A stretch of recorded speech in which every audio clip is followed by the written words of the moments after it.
এইটো চাওক লোকেল শিঙি হ'লে কেনেকৈ ৰেক হয় এইটো চাব আপোনালোকে। এইটো চাওক কিমান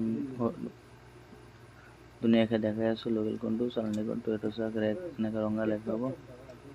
আৰু এইটো দেখালোঁ আৰু এটা আছে চবকেইটা শিঙি লোকেল। এইটো এটা আছে লোকেল, এইটো লোকেল আৰু এটা আছে এইটো লোকেল।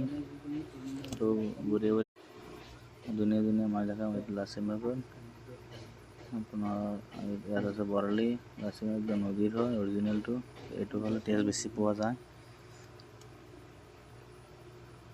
এইটো বৰালি আছে, এইটো আছে গুলচা টেংৰা।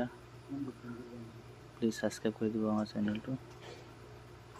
এইটো আছে গুলচা টেংৰা একদম অৰিজিনেলটো, লোকেলটো হয় জিন্দাই আনিছিলোঁ। আৰু এইটো আছে আমাৰ পুঠি ইয়াত আৰু এইটো আছে বৰালি শোল।